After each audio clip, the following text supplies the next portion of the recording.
bagi setiap jalan. Kau pintu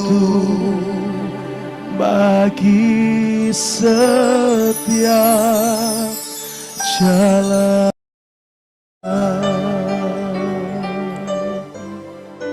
Terima kasih Bapa dalam surga, karena pagi ini kami disegarkan kembali, diingatkan lagi akan kasih-Mu yang tidak pernah berubah dulu, sekarang, sampai selama-lamanya. Sehingga Engkau hadir di dunia untuk menyelamatkan kami, mati di kayu salib untuk menanggung dosa setiap kami, sehingga kami beroleh kesempatan untuk mengampiri tata kasih karunia-Mu, sehingga kami bisa memuji menyembah Engkau Tuhan. Terima kasih untuk anugerah-Mu yang luar biasa. Terima kasih Engkau mau hadir, karena Engkaulah terang bagi jalan kami, Engkaulah kekuatan bagi kelemahan kami, Engkaulah segala-galanya dari apa yang kami sungguh-sungguh butuhkan. Terima kasih Bapak, terima kasih. Kiranya Tuhan Kau berbicara bagi kami. Sebentar kami akan mendengarkan kebenaran firman Allah. Kiranya topang setiap kami untuk mengerti firman Tuhan, dan hidup kami diubahkan oleh firman Tuhan. Topang, tolong hamba-Mu yang terbatas ini untuk menyampaikan kebenaran firman Allah. Dan segala kemuliaan, hormat, pujian hanya bagi Engkau Tuhan. Terima kasih, kami sambut kebenaran firman Allah di dalam nama Tuhan Yesus Kristus. Yang rindu mendengar firman Tuhan katakan amin, amin, amin. Shalom. Shalom. Ya, semua sukacita dan suasananya tetap Natal ya. Gitu ya, saudara, sebulan ini di mana-mana ada lagu Natal. Nah, puji Tuhan lah. Mari kita buka Alkitab kita di Yesaya 40 ayat 27 sampai ayat 31. Tema firman Tuhan hari ini adalah ini. Ketika kita menjadi lelah. Yuk kita baca sama-sama. 1, 2, 3. Belum. Judulnya ini, judulnya. Ya, oke. Kita baca sama-sama 1, 2, 3. Ketika kita menjadi lelah. Ya, saya memilih gambar perempuan karena banyak perempuan yang lelah. Tetapi tidak sedikit laki-laki juga capek. Gitu ya. Sama aja. Mari kita baca ayatnya lebih dulu karena saya senang membaca ayatnya lebih dulu. Mari kita baca sama-sama ayat 27 sampai 31. Ayat yang sering kita kutip. Ya, kita baca bersama-sama 1, 2, 3. Mengapakah engkau berkata demikian, hai Yakub, dan berkata begini, hai Israel, hidupku tersembunyi dari Tuhan dan hakku tidak diperhatikan Allahku. Ayat 28. Ya, tidakkah kau tahu dan tidakkah kau dengar? Tuhan ialah Allah yang kekal, yang menciptakan bumi dari ujung ke ujung. Dia tidak menjadi lelah dan tidak menjadi lesu. Tidak terduga pengertiannya. Dia memberi kekuatan kepada yang lelah dan menambah semangat kepada yang tidak berdaya. Ayat 30. Orang-orang muda menjadi lesu, lelah dan lesu, dan teruna-teruna jatuh tersandung. Ayat 31. Yuk sama-sama. Oh, ini ayat 30. Oh ya, ini ayat 31 mestinya typo di situ ya. Kita baca ayat 31. 1, 2, 3. Tetapi orang-orang yang menanti-nantikan Tuhan mendapat kekuatan baru. Mereka seumpama Raja Wali yang naik terbang dengan kekuatan sayapnya. Mereka berlari tidak menjadi lesu. Mereka berjalan tidak menjadi lelah. Yang setuju katakan. Ya, next. Saya memulainya dengan sebuah pertanyaan. Siapa yang tidak pernah lelah menjalani hidup yang gak mudah ini? Angkat tangan yang gak pernah lelah. Saya mau doakan supaya lelah. Tidak ada ya. Kita ini selalu, saudara kita ini sudah naturnya lelah. Saya nggak tahu ya. Pak Frans ya, Pak Frans ini ya. Yang BL. Sorry. Pak Dev. Pernah lelah nggak ya? WL gitu. Saya kalau ketemu kan semangat. Kalau nggak semangat jemaat gimana kan gitu ya. Nah itulah pendeta. Bapak Ibu saudara yang dikasih Tuhan, pernahkah kita lelah dalam hidup ini? Saudara, kira-kira tadi saya duduk ditanyai Pak Yo. Ya Pak Yo. Saya ini kadang lupa nama itu ya. Saudara, lupa Yo ini loh, saya lupa namanya itu loh. Ya padahal berhadapan ya. Saudara itu nggak tahu, memori saya untuk nama ini jelek sekali. Karena mungkin langsung memikirkan cet lain gitu. Nah, Bapak Ibu, Pak Yu tadi tanya-tanya, ini ada berhubungan. Satu kali saya punya teman baik. Ya, saudara langsung tahu teman saya. Tinggi badan sama, ukuran sama. Terima kasih. Pasti bukan Pak Dev, gitu kan? Karena dia lebih tinggi dari saya. Saudara, jadi satu kali saya ditelepon teman saya baik ini, kemudian ditelepon, kemudian dia telepon, Lukas, kamu di mana? Oh, saya di kampus karena hari itu adalah penutupan semester. Saya dia nggak datang, saya yang datang. Saya handle sekitar 1,5 tahun Amadeus. Gitu. Nah, saya yang handle. Saya hadir di sana, kemudian itu sudah jam 10, jam 11-an malam. Kemudian saya lihat di telepon, dia telepon istri saya, dia telepon saya. Kemudian saya lihat chatnya, Kas, kita ketemu ya di ini. Oke, kita lihat, jam 11 ini. Ketemu jam berapa? 11:30 malam. Malam. Terus saya tunggu di, ya tentu saja di tempat restoran 24 jam. Gitu kan? Karena jam 11:30 saya duluan datang. Saya taruh mobil, kemudian saya tunggu karena itu di lantai 2. Saya lihat ke bawah, dia kok belum datang. Pas jam 12 kurang 15 datang. Mobilnya masuk, saya tahu dia. Begitu saudara dia datang, saya berdiri dong nyambut. Karena di lantai 2 dia jalan dulu. Saya nyambutkan, woi, saya nggak usah pakai nama ya. Karena Bapak Ibu saya yakin tidak untuk konsumsi umum jadi nggak pakai nama ya. Walaupun tahu ya, sebagian tahu. Yang tertawa tahu. Langsung dia lihat saya langsung. Dari jauh loh langsung. Dia lari agak sedikit cepat jalannya. Kemudian tiba-tiba dia peluk saya. Kemudian nangis, pecah nangis. Kas, aku capek. Dan puji Tuhan saudara, saya nggak ngomong kuat ya, tenang, sabar ya. Enggak. Saya juga peluk, kemudian saya ikut nangis. Saya ngomong sama dia, aku juga capek. Bapak Ibu, siapa di sini yang nggak pernah capek dengan hidup atau hidupnya yang nggak mudah ini? Pendeta juga pernah capek. Saudara, kadang-kadang orang tuh melihat pendeta seperti saya, seperti Pak Dev, WL ya. Tapi kita ini selalu dilihat, harus senyum, harus kuat. Pendeta itu kalau bisa pakai jubah Superman gitu Bapak Ibu. Dianggap kalau pendeta itu pasti nggak punya masalah. Senyumnya lebar, hidupnya baik-baik saja. Siapa yang bilang gitu loh. Tidak ada. Saudara-saudara, kenyataannya bahwa tidak ada orang yang tidak pernah lelah. Dan saudara, ini yang dihadapi oleh bangsa Yehuda waktu itu. Lalu ayatnya kok Yakub Israel. Kenapa bilang Yehuda? Ya karena memang saudara jangan salah paham. Next supaya cepat aja. Kondisi umat Tuhan atau Yehuda, sekalipun disebut Yakub dan Israel, saudara kita harus melihatnya nubuat Yesaya ini ditulis kurang lebih tahun 700-an sebelum Masehi, antara 600-700 sebelum Masehi, dan ini adalah ditujukan, Bapak Ibu, kejadiannya atau penulisannya ini macam-macam ya, tafsir itu macam-macam, tetapi saya meyakini bahwa ini ditujukan untuk orang-orang Yehuda. Kalau Bapak Ibu lihat judulnya, coba lihat Alkitab saudara dan judulnya. Saya bacakan bagian kedua pasal 40-66. Keselamatan tuh bangsa di dalam apa itu? Judulnya di Alkitab ada nggak? Judulnya ada nggak? Di dalam apa? Loh, gak ada ya? Kok di punya saya ada ya? Ada nggak? LAI memberi judul di sana. Jadi keselamatan tuh bangsa yang di dalam pembuangan. Tuh. Nah, saya mau cerita sedikit. Jangan lupa, Bapak Ibu saudara yang dikasih Tuhan, bangsa Israel itu dulu satu sih. Nah ini, kerajaan Israel itu pernah menjadi satu kerajaan raya. Saya menyebutnya kerajaan Israel raya. Raja pertama Israel namanya siapa?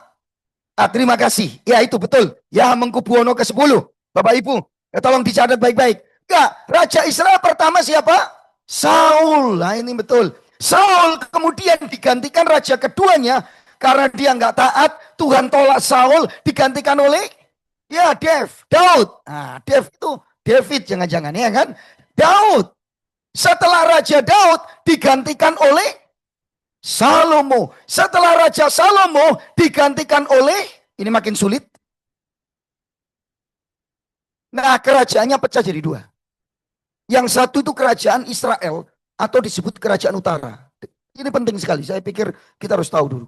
Kerajaan Israel atau kerajaan utara itu dibuang ke Asyur tahun 722 sebelum Masehi. Saya setuju penulisannya tahun 700. Jadi saudara, waktu bangsa Israel ini dibuang ke Asyur. Ini dengar ini. Itu mereka dikeluarin dari Samaria, dari kota-kota Israel. Lalu kota-kota itu diisi orang-orang Asyur, orang-orang macam-macam, suku bangsa dari berbagai negara di bawah jajahannya Asyur dimasukin. Makanya nggak heran, mereka itu kawin campur. Sehingga orang yang satu ini kerajaan Israel, yang satu lagi kerajaan Yehuda. Yang Israel itu raja pertamanya Yerobeam, yang Yehuda Rehabeam. Tuh. Nah, Bapak Ibu, makanya kenapa orang Yehuda atau Yehuda itu kan YHD konsonannya. Jadi kemudian bisa aja Bapak Ibu kasih AAA, Yahada, boleh. AI, AUI, Yahudi. Loh. EUA, Yehuda. Nah, bahasa Ibrani itu cuma konsonan. Makanya jangan heran Yehuda, Yahudi sebetulnya itu sama pemahamannya. Nah, makanya Bapak Ibu lihat ya, orang Samaria itu campuran. Sehingga orang Yahudi gak seneng be orang Samaria. Dibilang kalau orang Samaria atau orang Israel itu, kerajaan Israel itu yang dibuang ke Asyur itu adalah apa? Bukan Israel secara murni gitu. Gak heran nanti di perjanjian baru misalnya Yakub ke sumur siapa itu? Ke sumur yang ketemu perempuan, sumur apa itu namanya? Sumur, ya sumur Mbah Subur itu saudara-saudara. Sumur Yakub. Sumur Yakub. Saudara, itu ketemu perempuan sama Samaria. Ketemu perempuan sama laki-laki, bukan ya? Samaria gitu. Ketemu perempuan Samaria itu, saudara lihat perempuannya ngomong apa? Loh, kamu kan orang Yahudi. Ngapain minta minum kepada orang Samaria. Nah, mereka tegangnya di situ. Oke, ya, gitu ya Bapak Ibu, saya nggak usah panjang lebar. Nah, saya ingatkan jadi pecah kerajaan utara dengan kerajaan selatan. Kerajaan utara itu Israel, kerajaan selatan Yehuda. Kalau kerajaan utara Israel itu dibuang ke Asyur, Pak Lukas bagaimana Yehuda? Nah, Yehuda juga akhirnya karena dosa. Diingatkan Nabi nggak bertobat. Mereka juga dibuang. Kemana? Babel. Nah, teks yang kita baca ini tentang Yehuda ini. Karena tahun 722 sebelum Masehi, Israel sudah dibuang ke Asyur dan habis. Yang ada orang-orang Yehuda. Makanya saudara-saudara, walaupun disebut Yakub dan Israel, tetapi teks ini nampaknya ditujukan kepada orang Yehuda yang dibuang ke Babel sekitar tahun 586, 700 itu sebelumnya ya Pak Ibu. Jadi kalau sebelum Masehi itu dikurangi, kalau sesudah Masehi atau Masehi ditambah. Kita ini tahun berapa? 2025, tahun depan 2026, jangan sampai 2024 itu mundur. Nah itu kalau itu saudara-saudara di sebelum Masehi dikurangi dari 700, misalnya tahun ini 700, besok tahun 699, tahun depan terus mundur. Nah nangkep ya. Jadi kalau gitu Bapak Ibu saudara yang dikasih Tuhan cocok gitu. Sekitar tahun 600-700 ini ditulis sebagai nubuat untuk apa? Orang-orang yang dibuang di Babel. Saudara yang dikasih Tuhan, yang paling penting kondisi mereka tentu sebagai pembuangan gak enak-enak betul. Mereka dibuang di Babel. Mereka dibuang kemudian mereka apa? Merasa ditinggalkan Tuhan. Hak mereka gak diperhatikan Tuhan. Lihat di ayat yang ke-27. Ya, lihat ayat 27. Kondisi mereka ada di ayat yang ke-27. Walaupun Bapak Ibu bisa membaca di ayat-ayat lain. Kondisi mereka dibuang. Kalau di pembuangan Babel gak enak Bapak Ibu. Mengapa engkau berkata demikian ya Yakub? Hidupku tersembunyi dari Tuhan dan hakku nggak diperhatikan Allahku. Mereka mulai kecapean.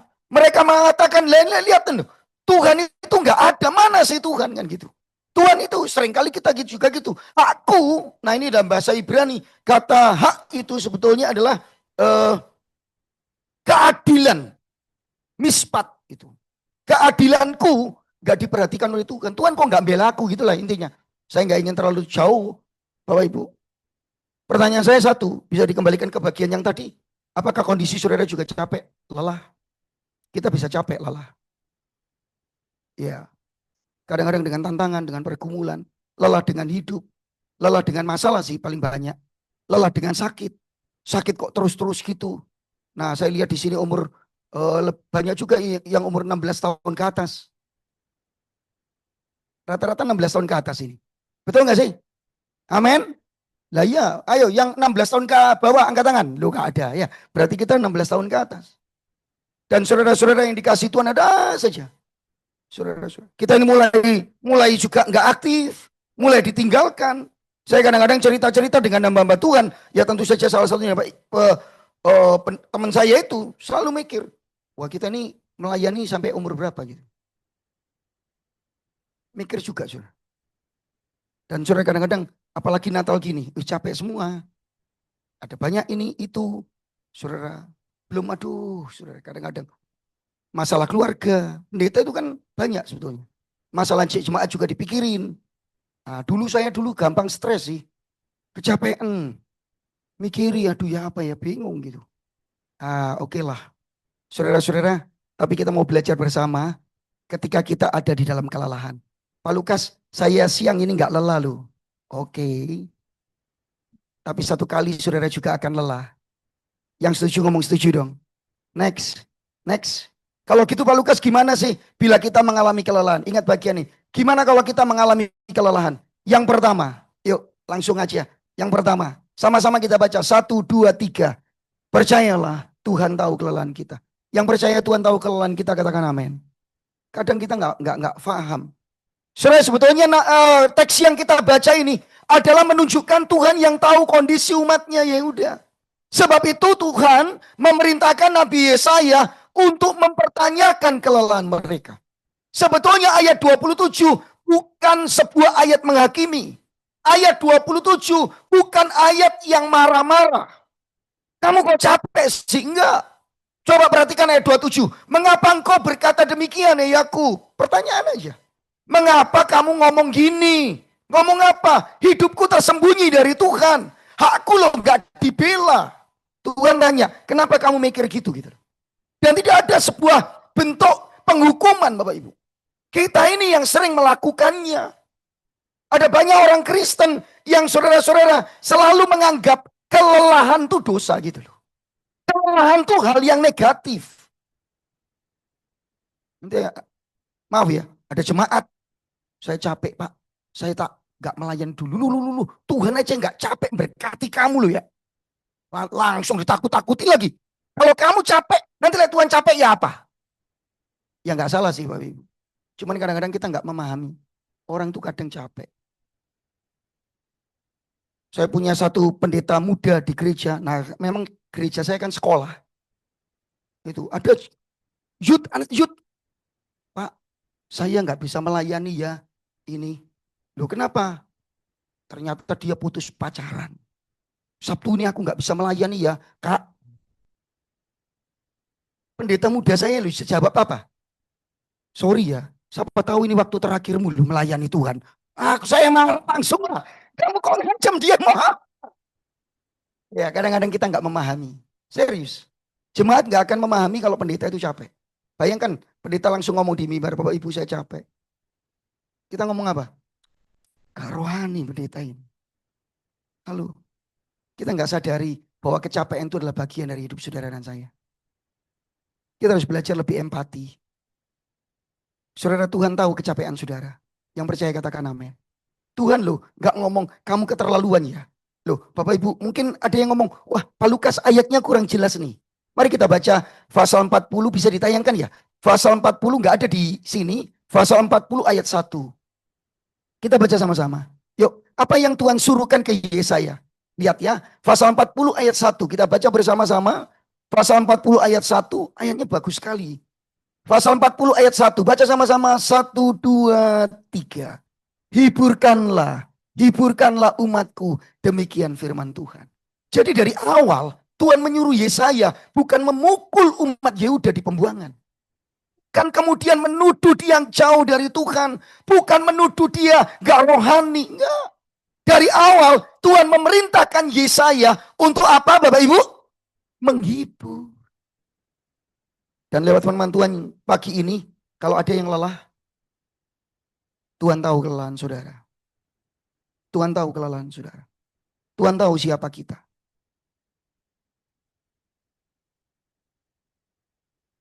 keluarga, tantangan, persoalan dalam hidup kita kadang-kadang membuat kita lelah. Tapi berita yang baik dari Injil Yesus Kristus, Tuhan tahu kelelahan saudara dan saya. Yang percaya, yang setuju katakan. Saudara-saudara. Jadi kita harus paham betul. Nah kemudian bagaimana kita menyikapinya. Sebagai anak-anak Tuhan mari kita percaya sungguh. Saya nggak ingin terlalu jauh kemudian melompat ke pastoral ya Bapak Ibu.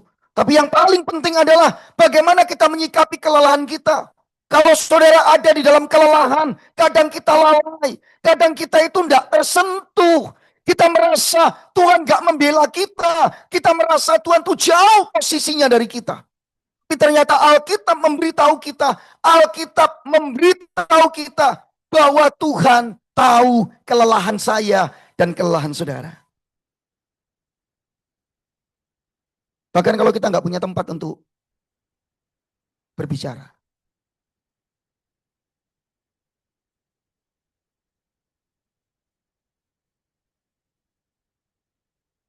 Sejak pendeta ini paling nggak bisa berbicara. Saya mau cerita sama siapa? Pada waktu saya jadi pendeta, pertama kali saya ditabiskan itu oleh 14 pendeta. Dan pendeta 14 maju semua menumpangkan tangannya kepada saya. Kepala saya kan cuma sebesar ini, tapi tangan 14 loh Bapak Ibu. Makanya rasanya berat gitu loh. Ada berapa yang numpang tangan? Di pundak, di apa? Tapi tahukah Bapak Ibu, tidak ada satupun yang menjadi mentor saya. Saya nggak menyalahkan sih, karena itu kan culture atau budaya gereja. Nah budaya gereja saya itu, kalau hamba Tuhan ditabiskan, itu seperti waktu kita punya anak kecil itu loh. Kemudian belajar berjalan, dikasih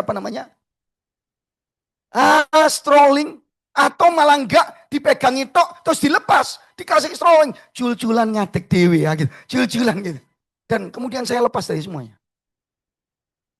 Di tengah-tengah saya kecapean, stres, ngadepi jemaat, penolakan dan sebagainya. Saya nggak punya tempat untuk. Bahkan saya jadi lupa kalau di tengah kelelahan saya, Tuhan itu loh tahu kelelahan saya. Orang bisa salah paham terhadap saudara. Makanya saya di gereja itu saya punya anak 3, bukan anak-anak ya, tapi mereka dari desa, dari daerah, kemudian saya studikan, sekolahkan, dan mereka bantu saya kan di gereja.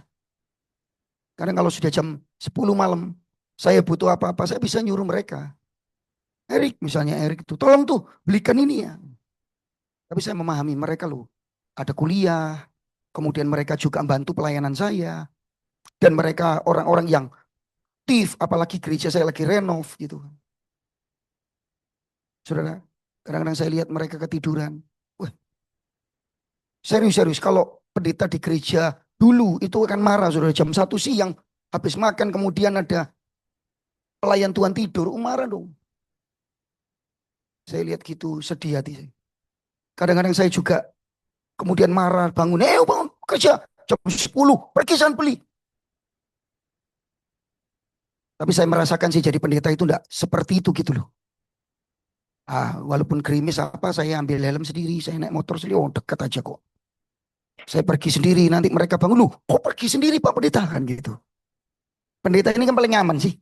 Nah, ini kotor, saya pegang sapu, nyapu aja. Terus dibunyikan kan, surat. Terus bludak, dia akan bangun semua. Loh kok sapu sih? Sudah saya aja. Ya sudah kamu, saya terus tidur ya kan.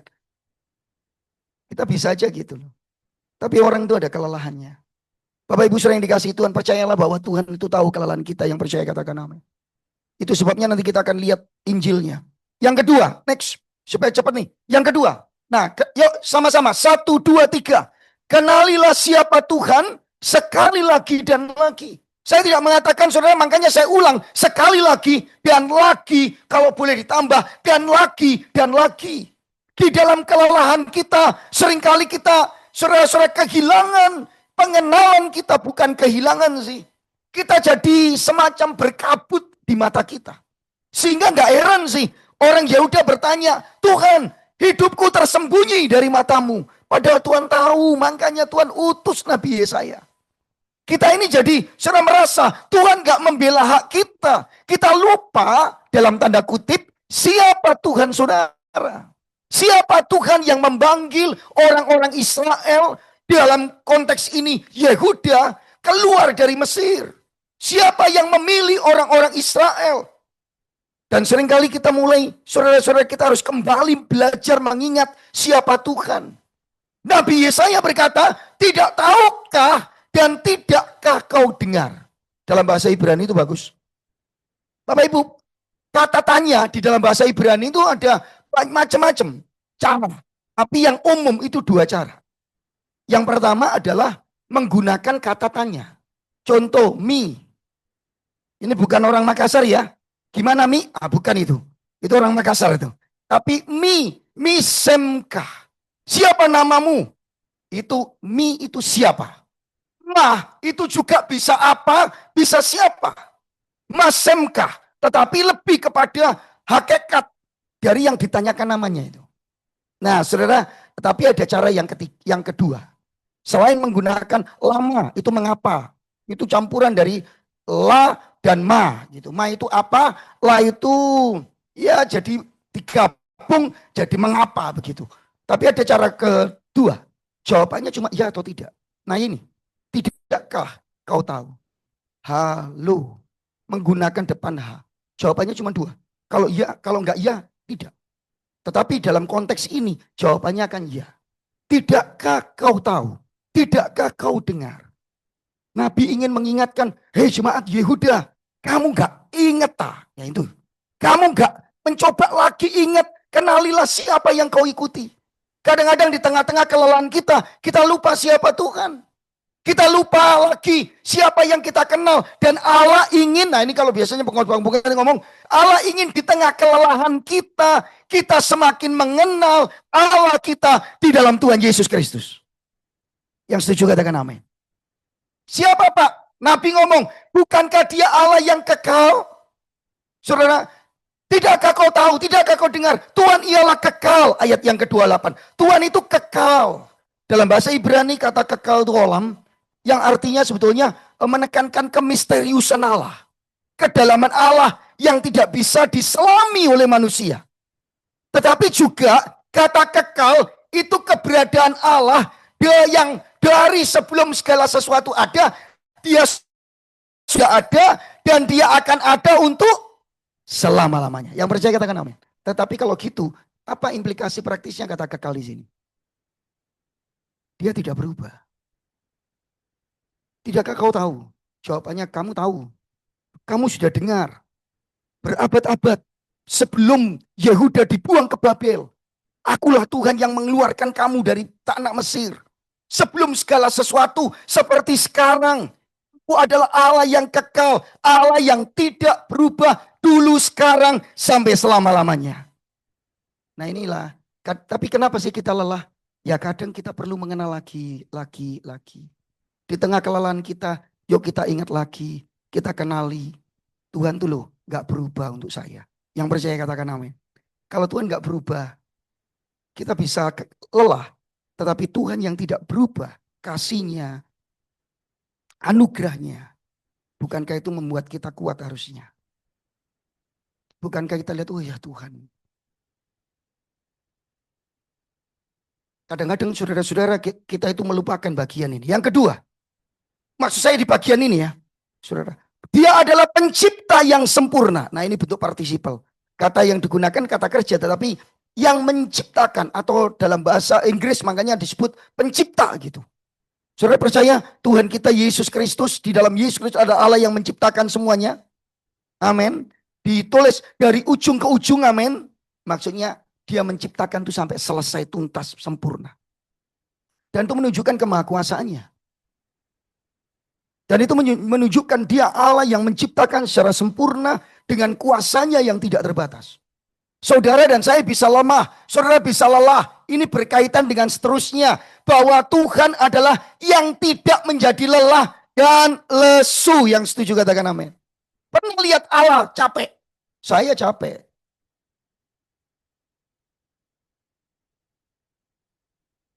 Saya ini kan jadi pendeta, saudara. 29 tahun, capek kadang-kadang. Ngadepi satu orang yang tidak berubah-berubah. Terus datang, capek aku. Saudara, sampai-sampai saya punya teman satu. Itu kalau ibu itu datang mau curhat ya, sembunyi teman saya itu.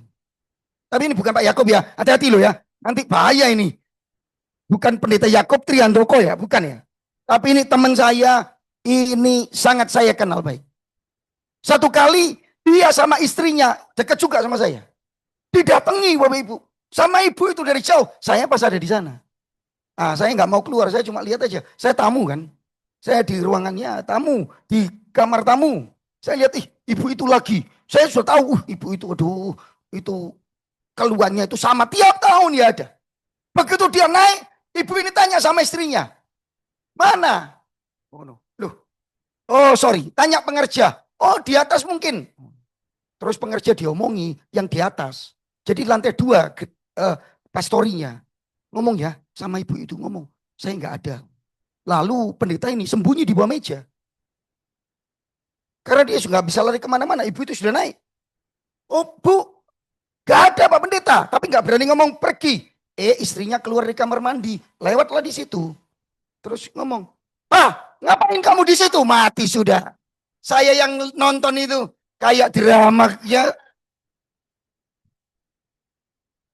Terus akhirnya dia keluar, enggak ini ada yang rusak gitu ya. Dia ke ruang konseling, saya temani lah ya. Saya, Pak Lukas tolong Pak Lukas gitu kan. Oke kita duduk, kemudian saya yang berdoa. Selesai ibu itu pulang, dia ngomong, aku capek dengerin ibu itu. Tetap aja, dikasih tahu nggak ngerti. Tapi dia terus, nggak selesai capek saya. Saya tertawa. Nggak cuma kamu, saya juga sering gitulah. Halo. Pernah nggak sih Bapak Ibu? Ini saya jujur ini. Saya ini loh, pendeta. Datang duduk di depan saya. Ya seperti kisah saya dengan teman saya tadi. Yang nangis. Aduh Kas aku capek.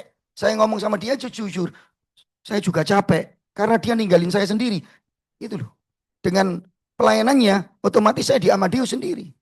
Dan saya capek. Banyak masalah.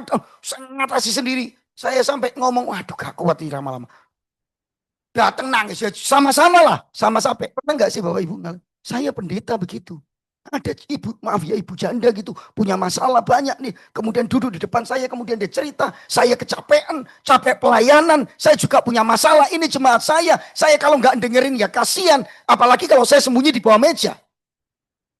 Saya hadapi dia, tapi semua dia ngomong, saking saya capek, dengerin dia ngomong juga capek, pusing kepala saya. Saya percaya, itu omongan, itu seperti mantra lewat, saya nggak dengar apa yang dia ngomong. Saya serius ini. Saya serius. Saya pendeta, saya salah. Saya minta ampun sama Tuhan. Sudah ngomong aja kamu. Pokoknya saya hadir.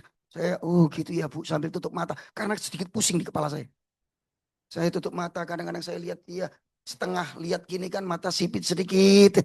Oke ya Bu. Dia nangis cerita semua. Terus saya mau ngomong. Saya sendiri capek. Kan gitu. Lah ini loh manusia. Pak. Pendeta siapa? Ada yang Superman. Tapi kita tahu ada satu pribadi yang tidak pernah lelah dan lesu. Yang pengertiannya tidak terduga. Namanya Tuhan kita, Yesus Kristus.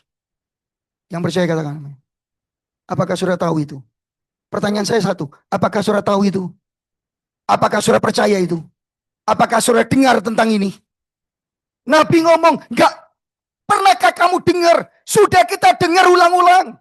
Bukan cuma pendeta Lukas loh yang ngotbahkan Tuhan itu kekal, gak berubah. Bukan cuma pendeta Lukas yang ngomong dia pencipta, yang maha kuasa sempurna. Dia Tuhan yang gak lelah, gak lesu. Dia Tuhan yang pengertiannya begitu tidak terduga. Apa yang saudara mau sampaikan, dia sudah lebih tahu. Bahkan masa depan kita dia tahu. Yang setuju katakan amin. Bukan cuma saya yang ngomong. Urusan Pak Dev yang ngomong di depan sini. Tuhan kita dahsyat, Tuhan kita tahu, Tuhan kita bla bla bla. Tapi di tengah kelelahan kita, semua itu seperti terhapus. Itu sebabnya Bapak Ibu, firman Tuhan mengajar kita, yuk kenalilah Tuhan sekali lagi. Renungkanlah Tuhan sekali lagi. Siapa Tuhan saudara dan saya di dalam Yesus Kristus sekali lagi. Saudara lelah, sekali lagi hampiri dia. Sekali lagi kenali dia. Sekali lagi renungkan dia. Dan di dalam perenungan kita itulah Tuhan mengaruniakan kekuatan bagi saya dan saudara. Yang ketiga, next. Supaya ini, yuk. Akuilah kelemahan dan kerapuan dan keterbatasan kita. Saya ulangi. Akuilah kelemahan dan kerapuan, kelemahan, kerapuan, dan keterbatasan kita. Saudara-saudara yang dikasih Tuhan, ayat 29, ayat 30, itu sering kita ambil, kemudian kita pakai sebagai ayat yang bagus. Memang ayat yang bagus. Tetapi sebetulnya ayat 29, 30 justru menunjukkan kerapuhan, keterbatasan, dan kelemahan kita manusia. Dia memberi kekuatan kepada yang lelah, menambah semangat kepada yang tiada berdaya. Tangkap ayat 30, sama-sama kita baca ayat 30 di Alkitab saudara, karena di sini nggak ada ayat 30. 1, 2, 3. Orang yang muda menjadi lelah dan lesu, dan teruna-teruna jatuh tersandung. Menarik ya Bapak Ibu. Kembali ke khotbah saya saja. Ya, terima kasih untuk multimedia. Kita manusia yang rapuh, lemah, dan terbatas, sehingga mudah lelah dan lesu. Betul nggak sih Bapak Ibu? Kata menariknya itu gini, Bapak Ibu. Kata lelah dan lesu di ayat yang ke-30. Ya. Di ayat yang ke-30 itu dalam bahasa Ibrani ya'afu. Dari akar kata ya'ef. Kemudian kata lelah itu yigau atau yaga. Itu sebetulnya ada di ayat yang ke-28. Saudara lihat ayat 28, tolong bisa dikembalikan ke ayat 28. Ayatnya di atas itu soalnya. Tidakkah kau tahu, tidakkah kau dengar, Tuhan ialah Allah yang kekal, yang menciptakan bumi dan di ujung ke ujung tidak menjadi, sama-sama ini kita baca. Ia tidak, sama-sama yuk, 1, 2, 3. Ia tidak menjadi lelah dan tidak. Tetapi orang-orang muda lelah, teruna, lesu. Bapak Ibu tersandung. Sebetulnya kata yang sama digunakan, saudara-saudara, untuk ini permainan sastra gitu. Supaya kita sadar bahwa, saudara, kembalikan ke khotbah saya, kita rapuh, rentan, lemah. Gak ada yang gak pernah lelah dalam hidupnya. Saya tanya, Yesus lelah gak Bapak Ibu? Yesus pernah lelah gak? Mosok ayatnya mana? Ada yang tahu ayatnya?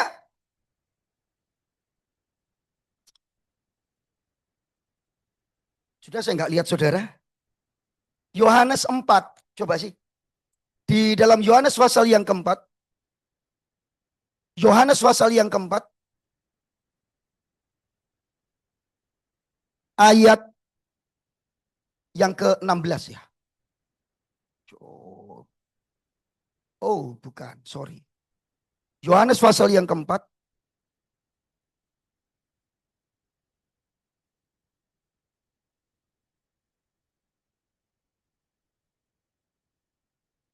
ayat yang ke-6. Di situ terdapat sumur Yakub. Yesus sangat letih oleh perjalanan. Saudara, kenapa sih Yesus tidur di buritan? Banyak orang ngomong karena Yesus nggak diajak omong. Ya saudara, terlalu berlebihan lah ya. Yesus ngosok nggak diajak omong. Kenapa Yesus tidur di buritan? Lihat, coba konteksnya dilihat. Yesus tuh capek, pelayanan. Makanya tidur di buritan. Ngapain Yesus gak diajak omong, saudara-saudara? Terus gondok gitu maksudnya ya? Enggak lah Bapak Ibu. Yesus itu tidur di buritan karena kecapean. Yesus Tuhan, tetapi dia adalah firman yang menjadi manusia. Terima kasih. Sudah ditayangkan, bisa dikembalikan ke khotbah saya. Bapak Ibu, kita manusia yang lemah, berbeda dengan Tuhan. Tuhan gak pernah bisa menjadi lelah. Tuhan gak pernah bisa menjadi lesu. Tetapi kalau saudara dan saya, kita sering letih, lesu. Kenapa begitu? Ya kita manusia. Saudara, akuilah kelemahan, kerapuan, dan keterbatasan kita. Saudara, sebetulnya ayat ini ingin memberitahu, bahkan bukan yang usia, dengarkan saya, yang usianya 16 tahun ke atas ini. Bukan. Bukan hanya kita yang usianya seperti saya 50 tahun, dan kita gampang lelah, lesu. Semalam saya ada di jalan sih sama Pak Yakub ini. Saudara, saya cukup capek betul. Tapi karena saya diminta nemeni Pak Yakub itu. Dia kalau nggak ada saya kayaknya kurang satpam gitu loh. Kurang nggak. Jadi perjalanan luar kota soalnya. Jadi langsung PP. Dia aja saya bilang, waduh, makanya waktu saya dikasih tahu saya kaget. Waduh, sudah mengiyakan Pak Yakub kan. Lihat jadwal nggak ada gitu. Jadi saudara-saudara, Pak Yakub bilang, Rabu malam udah nyampe. Bener sih, semalam baru nyampe. Dan saudara saya capek sih Bapak Ibu. Tapi oke lah. Bapak Ibu saudara yang dikasih Tuhan, itulah kita. Kekuatan yang menarik gini loh. Bahkan yang memiliki kekuatan dalam Alkitab kita disebut, saudara-saudara, orang yang muda, saudara lihat itu. Ne'arim, itu orang-orang muda. Orang-orang muda yang harusnya puncak-puncaknya kekuatan. Nah, saya menafsirkan itu, kurang lebih umur 40-an, itu kan pas gitu. Kemudian kata yang digunakan kedua, itu teruna, itu pemuda Bapak Ibu. Bakurim. Ini dua orang yang menggambarkan kekuatan di puncaknya. Tapi dua-duanya bisa lelah, lesu, tersandung. Hanya satu yang tidak bisa lelah, lesu, tersandung. Itulah Allah kita di dalam Yesus Kristus. Saudara, itu sebabnya kita harusnya mengakui kelemahan kita. Mengakui kelelahan kita. Gak apa-apa. Kalau kita lelah, ngomong sama Tuhan, Tuhan aku capek. Jangan takut, Tuhan gak mungkin ngomong gini Bapak Ibu. Kamu capek, wes balik, oh enggak akan itu. Itu cuma ada di WA grup saudara itu. Ya toh, ada toh, pernah toh muncul itu. Tuhan, aku capek, ya sudah kamu pulang sini. Loh, ya jangan Tuhan gitu. Disuruh mati gak mau kan gitu. Tapi Tuhan gak gitu. Saudara boleh ngomong, Tuhan saya capek. Siapa yang ngelarang kita ngomong Tuhan saya capek? Tuhan aku capek. Dengarkan kalimat saya ini, saudara. Dengarkan kalimat saya yang sederhana aja. Tuhan aku capek. Salah nggak Pak Lukas? Enggak. Kalau saudara ngomongnya minta kekuatan Tuhan. Seperti gelas ini. Kalau dibilang penuh. Bagaimana saya bisa mengisinya? Kita bawa tumbler. Mau minum? Tumbler saya penuh padahal kosong. Hanya gelas yang kosong yang akan diisi oleh Tuhan. Makanya lihat ayat yang ke-30, ayat 29. Tuhan, dia memberi kekuatan kepada yang lelah. Bukan yang ngomong gini, aku kuat kok, aku dahsyat kok. Kayak motivator sekarang kan gitu. Bapak. Gereja isinya motivator gitu. Jangan ngomong lemah, jangan ngomong lelah. Word faith, dulu ada gitu. Papa saya tuh pernah kebaktian sama-sama, saya hadir. Papi saya pendeta ya Bapak. Saya juga pendeta masih baru, takut-takut gitu kan. Kemudian waktu kebaktian belum mulai, papi saya ngomong, nah temannya di sampingnya, papi saya ngomong, aduh perutku sakit deh. Langsung temannya bilang, dalam nama Yesus ya, jangan ngomong sakit. Pendeta Gersom bilang, pegang perutmu. Aku tidak sakit. Ya ikutlah, gak enak temannya baik. Ya, aku tidak sakit. Terus papi saya bisiki saya, inilah aku ngomong terus aku tidak sakit, aku bisa buang air di sini loh saudara. Nangkep gak sih? Kenapa sih kita itu mesti ngomong, saya nggak sakit, saya sembuh. Loh. Saudara boleh percaya kuasa Tuhan. Yang setuju katakan amin. Tapi Alkitab belum memberitahu, Tuhan tolonglah aku yang tidak percaya ini. Yang sakit ngomong, apa yang kamu ingin? Tuhan, aku buta celikkan, kan gitu. Tuh, di mana kalau Elisa itu? Di mana kapakmu jatuh? Di sini loh Tuhan. Di mana saudara jatuh? Di mana saudara lelah? Di mana saudara lesu? Ini loh Tuhan aku capek, aku lesu. Maka ayat ini berkata, dia memberi kekuatan kepada yang lelah. Nambah semangat kepada yang tiada berdaya. Yang percaya katakan. Lah bagaimana bisa menambah semangat kalau kita terus ngomong, aku kuat kok, aku hebat kok, aku. Bisa nangkep maksud saya? Mari kita belajar mengakui Tuhan. Aku hanya manusia. Aku lelah. Dan firman Tuhan berkata, dia akan memberikan kekuatan kepada yang lelah. Menambah semangat kepada yang tidak berdaya, yang percaya katakan. Yang terakhir, next. Nantikan Tuhan. Next, nantikan Tuhan. Apa maksudnya nantikan Tuhan? Nantikan Tuhan itu kawa Adonai. Menantikan Tuhan itu berpengharapan secara aktif. Mempercayakan diri saudara kepada Tuhan bukan yang lain. Karena orang-orang muda menjadi lelah dan lesu. Teruna jatuh tersandung. Kita ini lemah. Kita ini terbatas. Jangan percaya pada dirimu sendiri. Tetapi percayakan hidupmu di tangan Tuhan yang tidak pernah lelah dan lesu menjaga saudara dan saya. Itu penting. Jadi saudara-saudara yang dikasih Tuhan. Lihat ayat 31 itu. Tetapi itu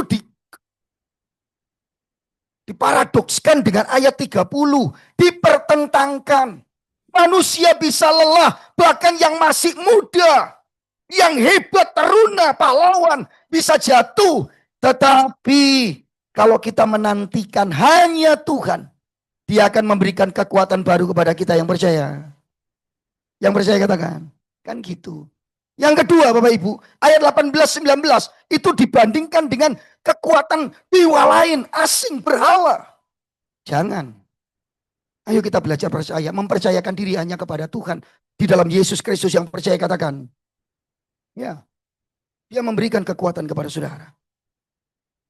Yang ketiga, jangan kita lari kepada Mesir. Bandingkan 30 ayat 1-2. Karena itu ada negara adik kuasa. Karena mereka ada di pembuangan Babel. Jangan mempercayakan dirimu kepada Babel. Juga Mesir. Karena waktu itu ada negara-negara yang kuat. Di dalam Yeremia pasal 52, kalau Bapak Ibu senang belajar, itu orang-orang yang di pembuangan Babel dan yang tertinggal di Yerusalem, itu mau lari ke Mesir. Makanya Nabi Yeremia yang ada di Yerusalem ngomong, jangan lari ke Mesir ya. Tuhan ngomong jangan percaya Mesir. Tapi mereka ngotot paksa. Saudara, kita bisa saja menantikan Tuhan. Omongan kita tetapi hati kita nggak menantikan Tuhan. Saya mau ngasih ilustrasi apa saudara-saudara? Saya sudah terlalu sering khotbah di sini. Ilustrasi saya itu entek saudara lama-lama. Dan itu yang membuat saya lelah khotbah di satu gereja. Tapi tidak apa-apa, paling saudara juga lupa. Masih ingat ah, anak dua yang minta sepeda sama Tuhan? Masih ingat? Suatu hari ada bapak ibu punya anak dua. Bapak ibunya, wah takut Tuhan. Dia ngomong, kalau kamu perlu apa-apa, mintanya sama Tuhan. Jangan sama papa mama. Boleh ngomong papa mama, tapi doa. Wah mereka sungguh-sungguh. Tiap hari mereka doa. Mama aku pengen sepeda, ya ngomong sama Tuhan. Doa, doa, doa, doa. Nah Desember gini, Mae datang dari Jember. Di Jember, Mae itu punya toko roti besar. Mae soge, kaya gitu.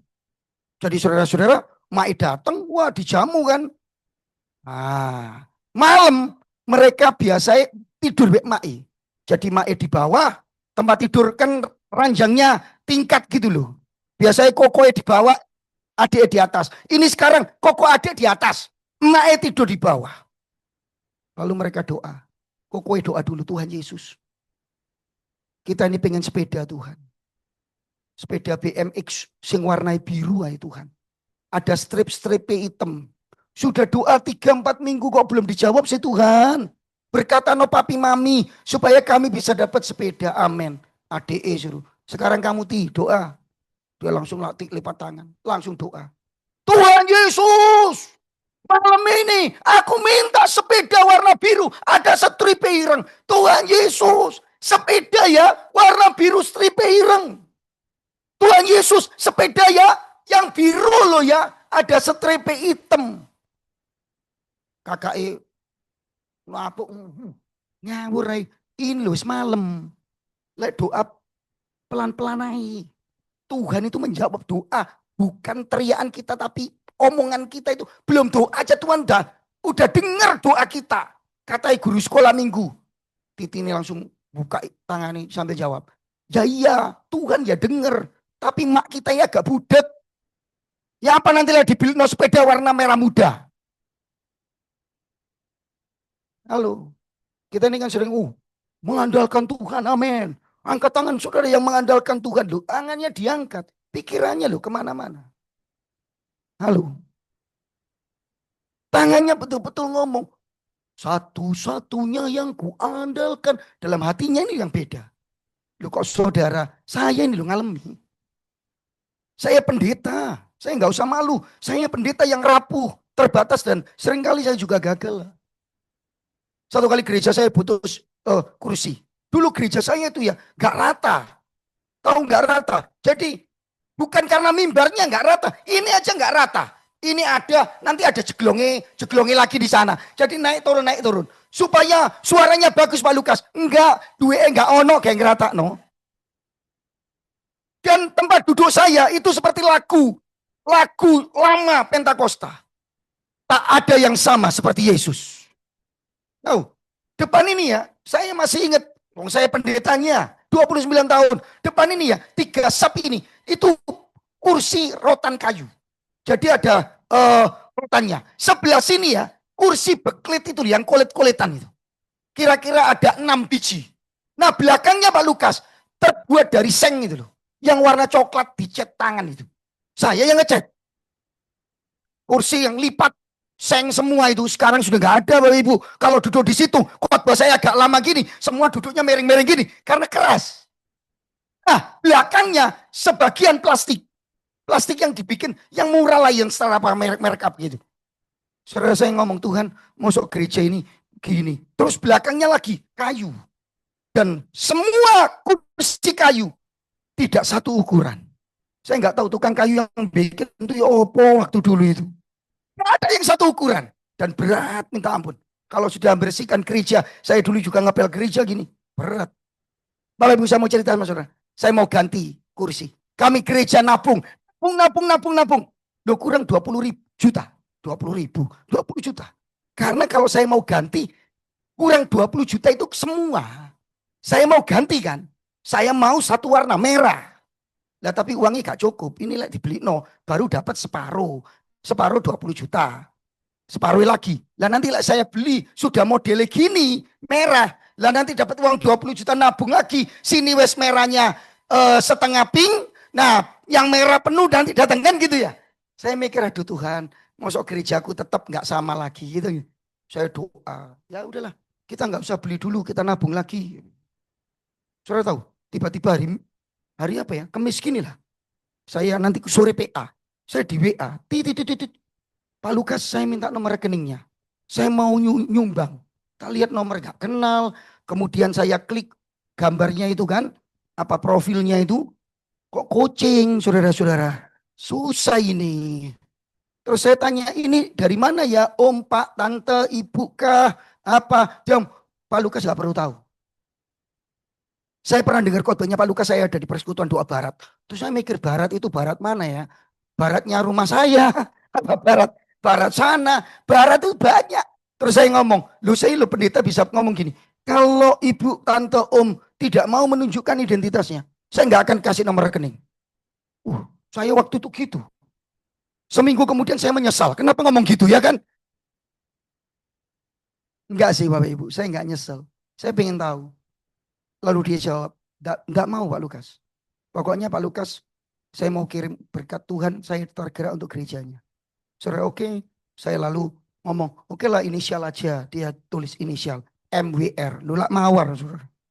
Ini kayak di TV-TV itu. Ya inisial kan mawar. Ya dulu saya cuma coba-coba. Sekarang saya jadi kan bikin pentol apa gitu kan. Itu kan. Boraks gitu kan. Saya ngomong, ya sudahlah. Saya cuma pengen tahu untuk mendoakan. Saya bilang. Oke, saya kirim nomor rekening. Saudara tahu kirim berapa? 20 juta. Saya sampai nangis. Wih, Tuhan itu wow. Dan hari itu semua kursi saya seperti kursi di sini, warnanya merah. Saya nggak berhenti mengucap syukur sama Tuhan. Saudara tahu, kemudian ada masalah di gereja saya. Atapnya bocor. Waduh, kita semua nabung, berdoa. Ini sudah cukup lama dari itu. Lalu saya berlutut di gereja. Saya masuk gereja saya lihat, Tuhan ini bocor-bocor. Saya berlutut di situ. Tuhan Yesus, kami percaya Tuhan. Nyanyikan lagu. Satu-satunya yang ku andalkan. Angkat tangan, Tuhan kau pasti. Tapi pikiran saya di hati saya, itu lain. Pasti tante atau om yang ngirim 20 juta akan ngirim lagi. Bisa saya gitu. Saya langsung pukul pikiran saya, kepala saya. Tuhan ampunilah. Ampunilah. Saya nggak simpan nomornya. Sampai hari ini saya nggak nyimpan nomornya. Saya ingin memberitahu saudara, kadang kita itu ngomong tok gitu loh. Nantikan Tuhan. Apa sih? Saudara, saya ingin akhiri khotbah saya dengan Injil. Next. Tahukah saudara bahwa Yesaya 40 itu adalah bagian dari kumpulan kitab penghiburan. Yaitu janji Tuhan akan datang untuk menghibur. Memberi kekuatan kepada yang lelah. Tahukah saudara, janji Tuhan ini digenapi dalam Yesus. Yang percaya katakan. Kok tahu Pak Lukas? Saya bisa membuktikan banyak ayat di sana. Karena ini sebuah kumpulan. Tetapi saya akan kasih satu clue saja. Kita baca pasal 40 ayat 3. Tolong Kak yang bagian PPT. Ya, oke, terima kasih multimedia. Pasal 40 ayat 3. Ayat ini enggak asing. Apalagi untuk Pak Yo. Tapi kalau untuk yang lain mungkin asing. Tapi untuk pendeta sebenarnya enggak asing. Jemaat juga sebetulnya enggak asing. Yuk kita baca sama saya baca aja. Ada suara yang berseru-seru, persiapkanlah di padang gurun jalan untuk Tuhan. Luruskanlah di padang belantara jalan raya bagi Allah kita. Ayat 4, Setiap lembah akan ditutup, setiap gunung dan bukit diratakan. Tanah yang berbukit harus menjadi tanah yang rata. Tanah yang berlekuk-lekuk akan menjadi dataran. Tolong kembalikan ayat 3. Perhatikan ayat 3. Ayat 3. Ya, ada suara berseru di padang gurun. Persiapkan jalan untuk Tuhan. Ini suaranya siapa? Ini menunjuk siapa? Yohanes Pembaptis. Baca nanti saudara, lihat ini ayat ada, mestinya ada bintangnya itu. Mestinya ada footnote. Nanti lihat. Itu tentang Yohanes Pembaptis yang mempersiapkan jalan bagi Sang Mesias. Siapa namanya? Yesus. Kembalikan ke khotbah saya. Yes. Saudara, sebetulnya apa yang dibicarakan? Ya Yesus. Ya. Saudara-saudara yang dikasih itu kan bahwa Yesuslah yang kita nantikan.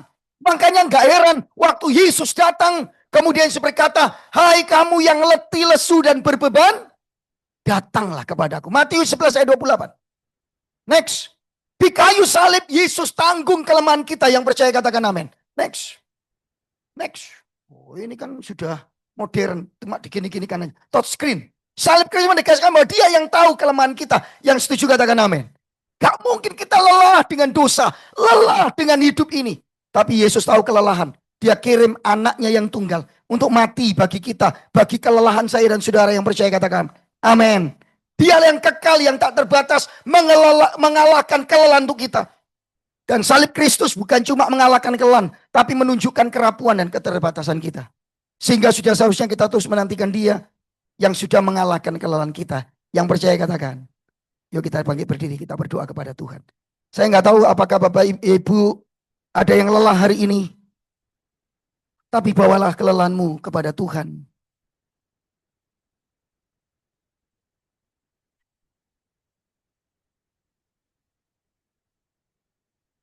Saya mau nyanyi lagu lama sih. Refrennya aja. Sejauh timur lebum dari. Sejauh timur. Bukan itu. Itu pengampunan saudara. Ya lagu lama. Tapi saya takutnya nggak bisa ini ya. Kita nyanyikan walaupun gunung aja ya. Walaupun gunung aja. Lagunya Pak Yakob selalu itu aja ya. Kita nyanyikan lagu itu. Soalnya bukan usahlah. Kita nyanyikan walau bumi gunung. Iya, itu aja. Oke. Walaupun gunung itu tak berpindah, tetap percaya Kau yang punya kuasa. Sekalipun ku dalam lembah gelap, tak mengapa asal Kau di sampingku. Walaupun masalahku masih ada, tetap percaya rencanamu terindah. Pribadimu takkan pernah berubah. Iman yang aku pegang padamu Tuhan yang setia. Saudara, kalau saya menantang saudara bukan berarti saya yang menyelesaikannya, bukan. Tetapi berapa banyak di antara kita yang lelah. Kita ngomong Tuhan aku lelah. Dan kita mempercayai siapa pribadinya, bukan kondisi kita, tetapi pribadinya yang tidak berubah, yang kekal, terus mengasihi saudara, yang tidak pernah lelah dan lesu untuk menopang kita. Di atas kayu salib itu dibuktikan oleh Yesus untuk menopang kelelahan saya dan saudara. Kita akan nyanyikan pujian ini lembut saja. Siapa yang lelah, saudara bisa datang kepada Tuhan. Angkat tangan kananmu atau taruh tangan di dada, ngomong sama Tuhan, topang. Walaupun gunung itu amin Tuhan. Kelelahan apapun Bapak Ibu, sakitmu, pergumulanmu, pelayananmu, keluargamu, kesendirian, kesakitan kita, pergumulan kita, hidup ini, tak mengapa Yang penting Kau ada bersama kami Tuhan. Kami lelah, kami rapuh, terbatas Bapa. Walaupun masalahku masih ada, Terima kasih Tuhan. tetap percaya Glory Yesus. rencanamu terindah. Pribadimu Takkan pernah berubah. Iman yang aku pegang padamu Tuhan yang setia. Mari Bapak Ibu kita berdoa. Bapak di dalam surga, kami berdoa untuk setiap tangan yang taruh di dada. Kami berdoa untuk setiap kelelahan jiwa. Kami berdoa untuk setiap orang yang merasakan lelah sebetulnya. Dan kami mau berkata, Tuhan, kami lelah. Bukan untuk mau berhenti, tetapi kami ingin menyampaikan kami lelah. Karena kami tahu ketika kami menyadari kelelahan kami dan datang kepada Engkau Tuhan, yang sudah mati tersalib menanggung kelelahan kami, Engkau yang memberi kami kekuatan yang baru. Kiranya Tuhan Kau menopang setiap hati, memegang setiap tangan kami, dan kami menerima kekuatan yang baru seperti yang Tuhan katakan. Berkati semua kami Tuhan, gak satu pun yang Tuhan lewatkan.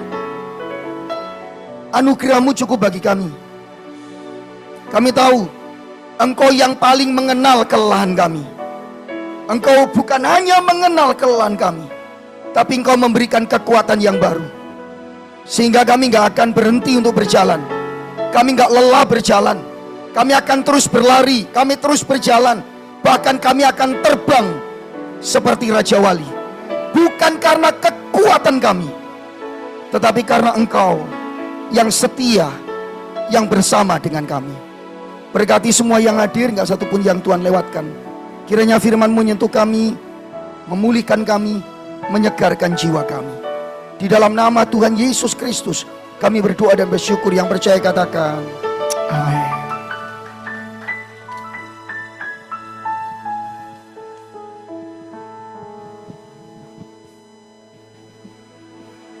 Saudara diberkati firman Tuhan hari ini. Yang tepuk tangan tadi kok nggak niat? Yuk tepuk tangan sekali lagi. Bukan tepuk tangan buat Tuhan, bukan tepuk tangan karena kita dikuatkan oleh Tuhan. Amin. Ya.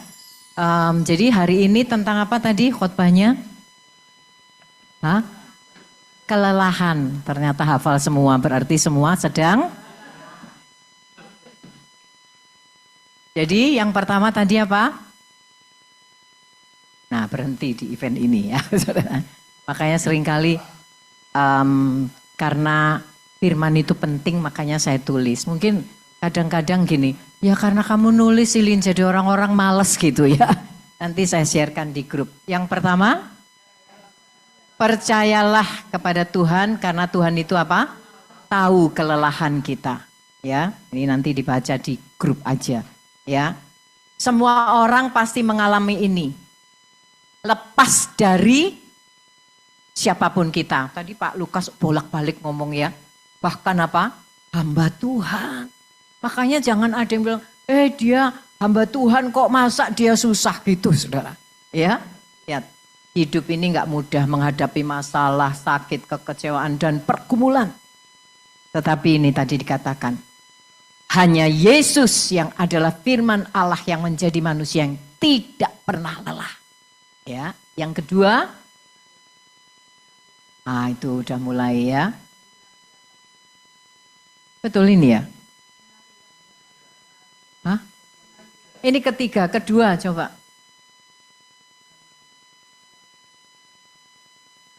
Ini bukan? Malah nggak ada punyaku ya, sebentar ya. Bentar. Yang kedua apa?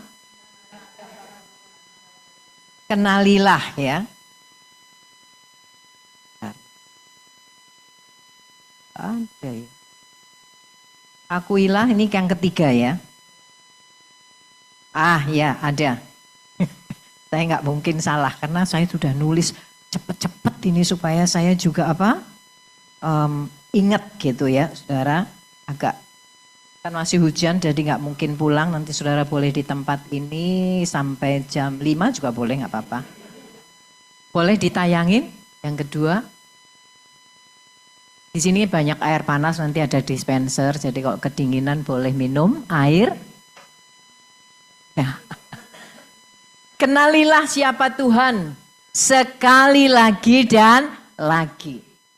Ini justru ketika kita tahu kelelahan itu adalah momen penting untuk kembali mengenal Allah. Karena ketika kita letih baik fisik, mental maupun spiritual, nih loh saudara, semua aspek, bukan hanya semua kondisi melemah, tetapi apa? Juga undangan untuk kembali melihat siapa Tuhan itu. Saudara, ya, kelelahan sering membuat kita fokus kepada keterbatasan diri. Tapi pengenalan berulang adalah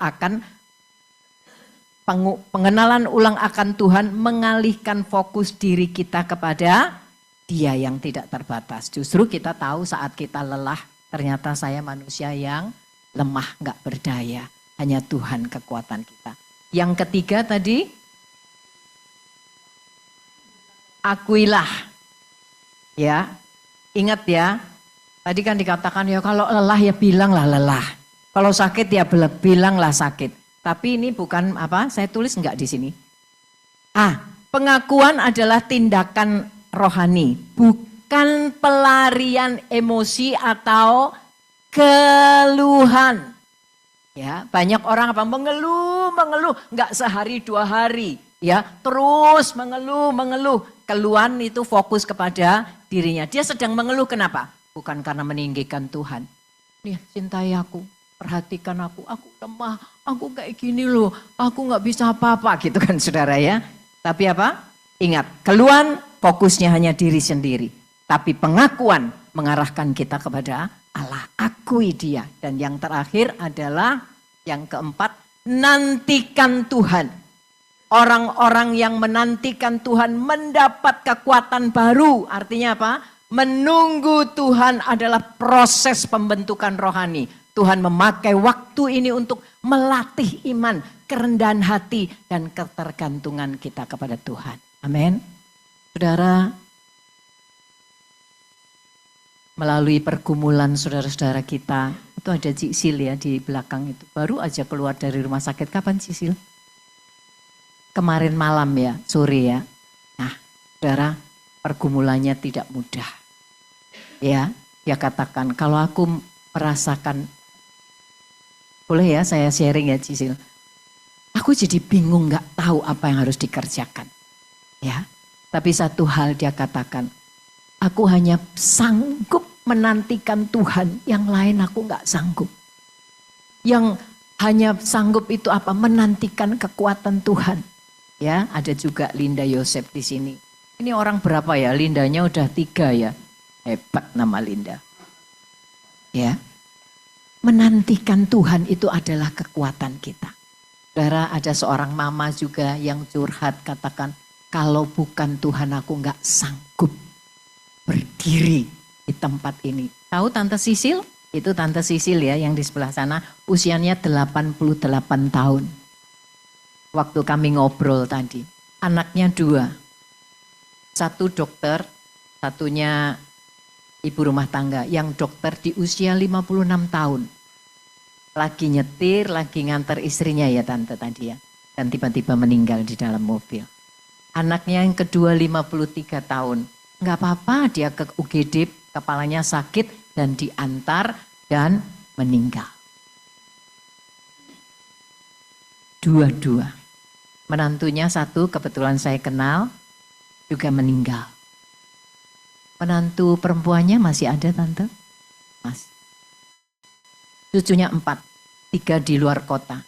1 ada di Surabaya tapi tidak tinggal serumah.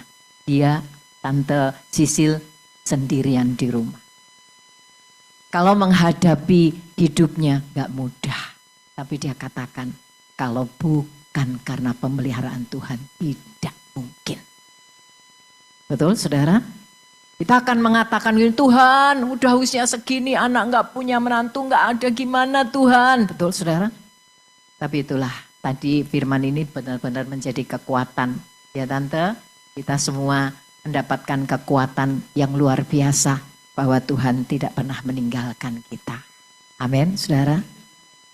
Enak sih lagunya, walaupun gunung tak berpindah, itu enak sih. Tapi jujur, dalam kehidupan kita, enak gak sih saudara? Jadi gimana? Nyanyi tok gampang gitu. Tapi saudara, ketika saya nyanyikan pujian tadi, saya merasa dikuatkan. Kenapa?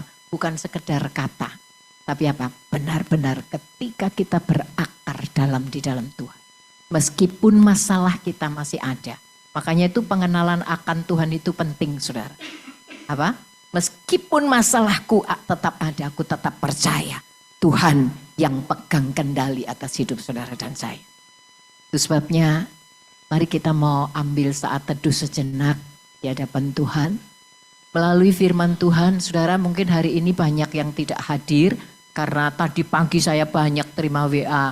Karena kemarin dulu di Galaxy Mall, wah semua bergairah untuk datang gitu. Tapi dia bilang begini, WA, aduh Linda kalau udah tanggal 3 ke atas acaraku banyak, aku gak bisa datang, aku latihan Natal. Ya sudah, itu memang harus saudara ya. Tetapi satu hal, jangan pernah absen untuk mendengarkan kebenaran firman Tuhan. Ya, ada pujian, judulnya apa saya gak tahu, lingkupiku dengan sayapmu. Ini saudara, kita hanya bisa ada di dalam kebenaran firman Tuhan. Itu sebabnya saudara, kalau kita hadir setiap hari Kamis tapi tidak menghidupi kebenaran firman Tuhan, sangat disayangkan. Karena kekuatan kita hanya ada ketika kita mengenal Allah kita dengan benar. Mari pujikan pujian ini dengan segenap hati.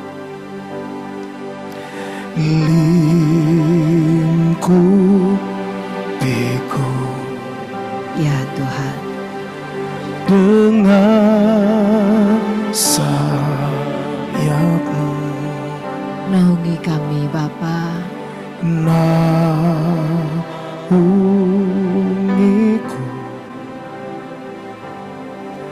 dalam kuasa-Mu. di saat badai, Di saat badai bergelora, kami akan terbang bersamamu Tuhan. ku akan terbang bersamamu. Bapa kau Raja atas semesta, ku tenang sebab Kau Amin. Pakai pujian ini sebagai doa kita kepada Tuhan. Lingkupi kami Bapa.